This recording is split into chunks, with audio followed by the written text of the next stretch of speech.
Ladies and gentlemen, what is going on, everybody? Welcome back to the Comic Book Nerd. And this plot leak allegedly for Avengers Doomsday broke earlier this weekend. In today's video, we are going to, of course, break it down, talk about it, what I don't like, what I like about it, what seems real, what seems not, of course, and go over the full plot description. But first, if you are new to the channel, you already know what to do. Leave a like, subscribe, turn that bell on, as we do our best to post on this channel every single day. We're on the road to Avengers Doomsday, Avengers Secret Wars, Marvel, Star Wars, DC, pop culture. So, if you are into all of that, hit the sub button, leave a comment down below, and without further ado, let us hop into this Avengers Doomsday plot leak because it is a lot. So, we're in a rainy New York. The camera pans up to the sky as we see another Earth approaching beneath a red sky.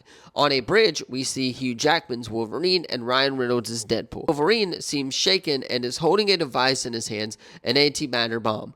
As he goes to plant it to the ground, he catches a scent and is suddenly confronted by this Earth's protector, Spider-Man. But not just any Spider-Man, it's Tobey Maguire's Spider-Man. Spider-Man tries to stop Wolverine from planting the device while Deadpool attempts to interfere with him. An intense fight breaks out. Wolverine doesn't want to hurt Spider-Man, but Spider-Man manages to handle both of them and repeatedly prevents the bomb from being planted by more centimeters. Eventually, Wolverine succeeds in planting the device. Deadpool opens a portal using a stolen TemPad and tells Wolverine to run because the job is done. At that moment, we cut to Deadpool returning to Xavier's mansion, where an elderly Charles Xavier watches through the window, filled with remorse as yet another world is destroyed. He sees debris from that falling planet from the sky. We then arrive at Steve Rogers' house. We discover that he has been living peacefully with his wife Peggy Carter and their son James after traveling back in time in Endgame. However, they are surprised by an unusual visitor, Loki. More precisely, it is Loki from the period between the first and second season of the series. The Loki who still works with Mobius, who waits outside. Loki explains to Steve the concept of the TVA and tells him that thanks to Steve and the Avengers, he was given a second chance and was able to see what his future would have been. Loki explains that Steve created a timeline that caused a paradox and that this timeline needs to be pruned by the TVA because it should not exist. However, out of gratitude and because he sees that Steve finally got a happy ending, Loki relocates Steve to another universe against Mobius's wishes. He explains that this is exactly what Mobius once did for him before leaving Steve with the TVA device so they can stay in contact. Steve is now living in 828, the universe of the Fantastic Four. Cut to a baseball game on Earth 828 featuring Reed Richards, Johnny Storm, and Ben Grimm. They receive an intrusion alert from the Baxter building, and when they arrive, they discover a strange figure speaking with Sue Storm and Franklin, Victor Von Doom, Dr. Doom himself. The post-credit scene for the Fantastic Four.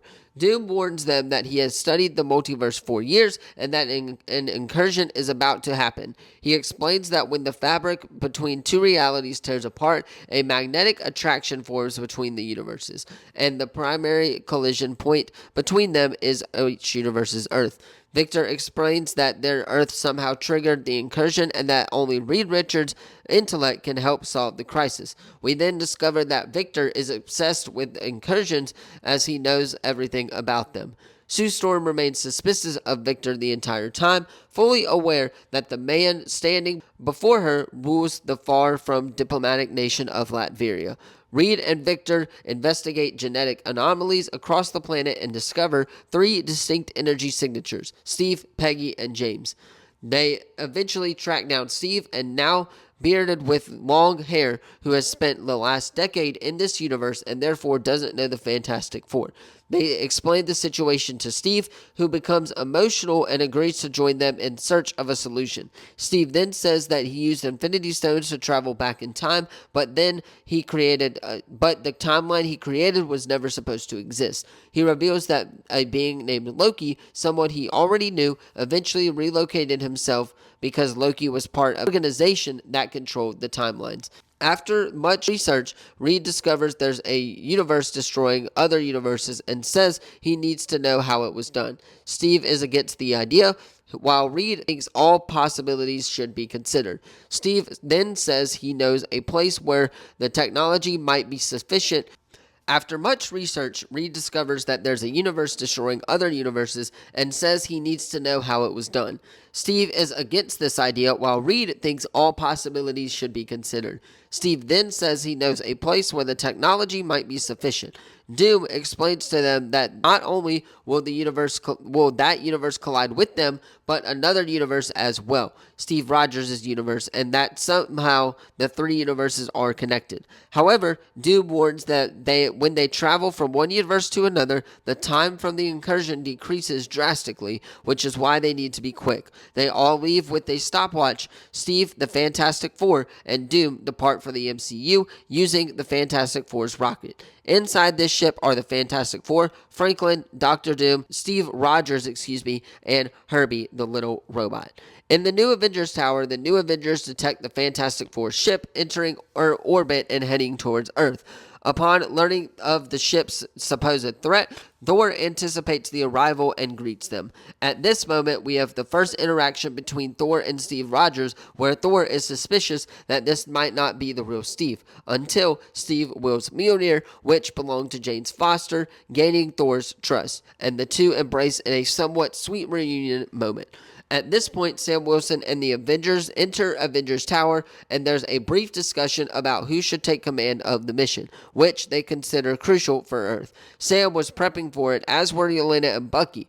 Thor arrives at the meeting, ascends Avengers Tower with the Fantastic Four, Doom, and Steve Rogers, and delivers a speech that unites the teams. So, the Avengers, led by Sam and Thor, head towards Wakanda in the Fantastic Four's ship. Steve says he wants to speak with T'Challa, the son of Wakanda, but is surprised by M'Baku and his Black Panther Shuri, who already knew about the incursions and was already looking for solutions. In this scene, the sky is reddish and Wakanda is the main location where the incursion can already be seen.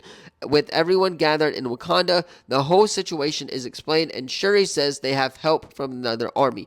Then we see Namor sitting on his throne and discover that they are actually under the ocean, and that Namor is using the water around them as a plan to flood if there is a threat. Namor enters the scene along with the leaders of each group, and they discover that three Earths are colliding: the MCU, Earth 828, and the universe that destroys other universes.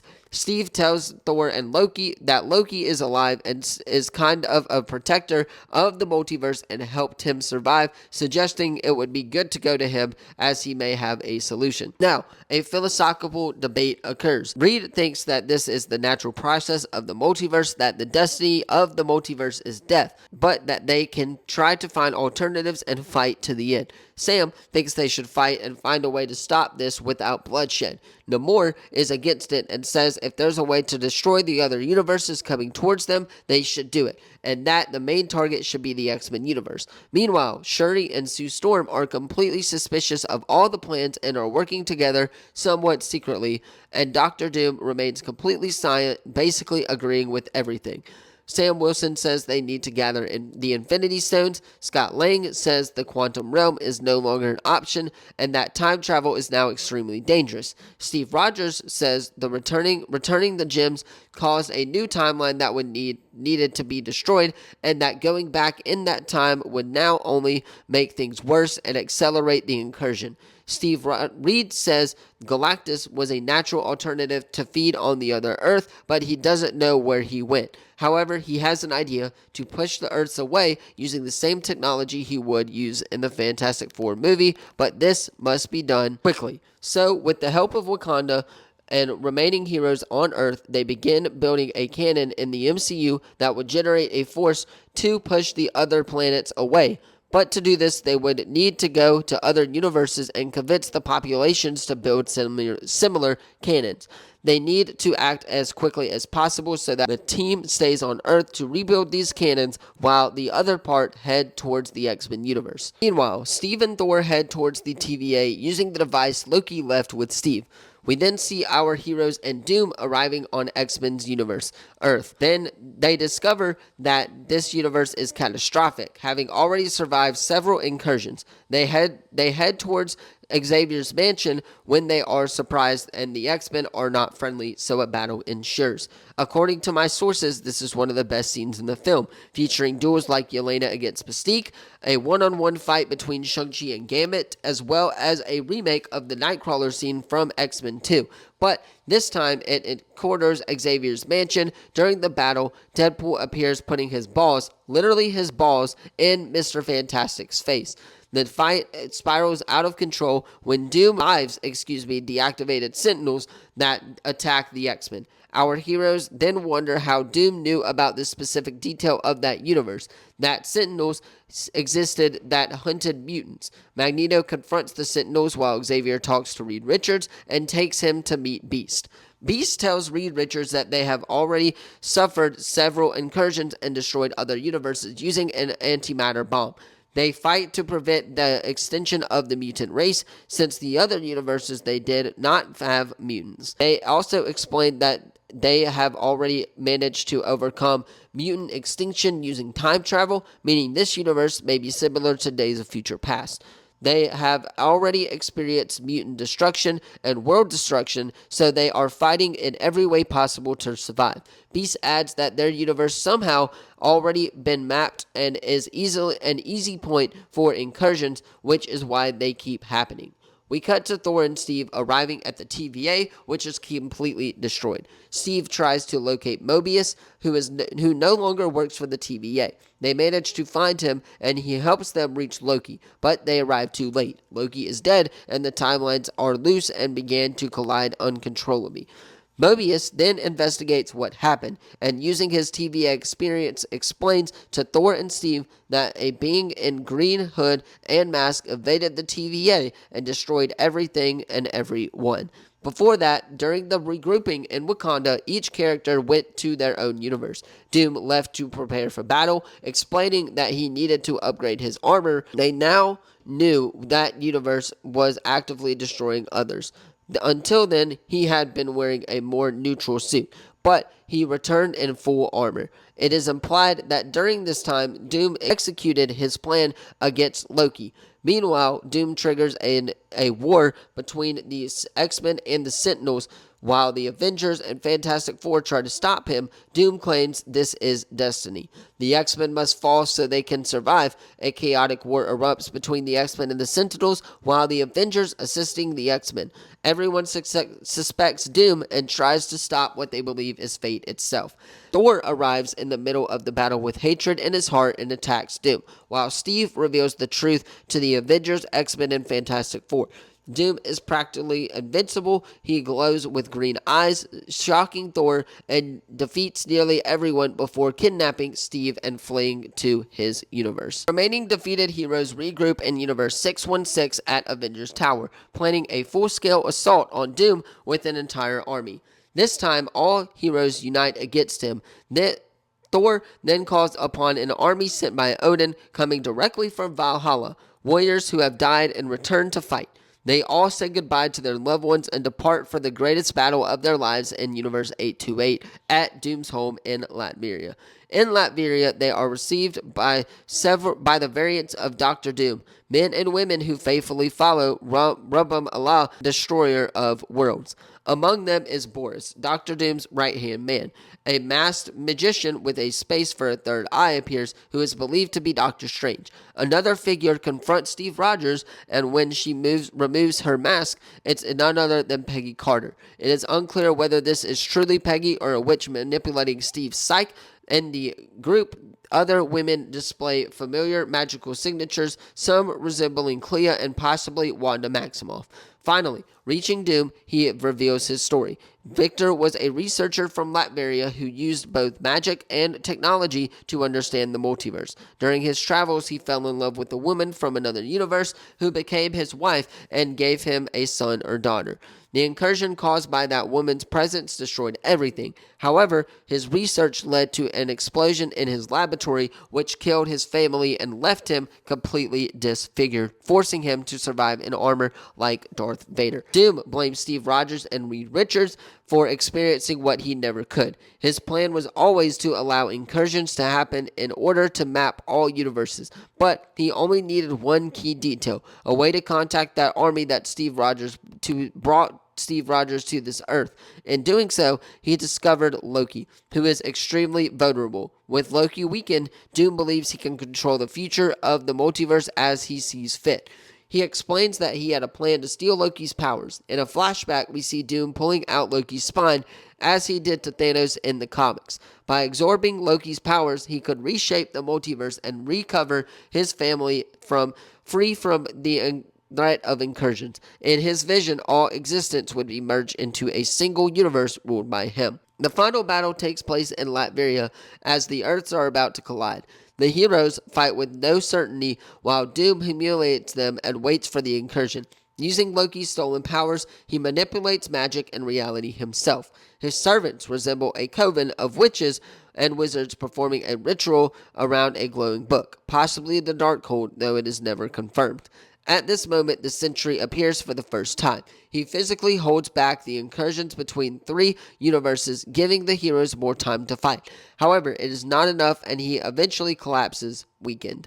Despite the delay, the collision eventually occurs. A flash engulfs the screen, and when it fades, we see Emperor Doom sitting on the throne of a new universe, one he now rules. So, that is allegedly the Avengers Doomsday plot. I'm going to have to do a lot of editing of this video because it is absolutely wild stuff. It's really, I'm just going to say this, really all we already heard, right? We know that the universe, or Steve is going to be in the Fantastic Four's universe. We know that Doctor Doom is going to come to this universe, of course, and try to get the Avengers to turn on each other. All of this stuff we have already heard. And the opening scene we have already heard as well, hinting at, of course, a Tobey Maguire return with, of course, Wolverine and Deadpool, right? We've heard those rumors.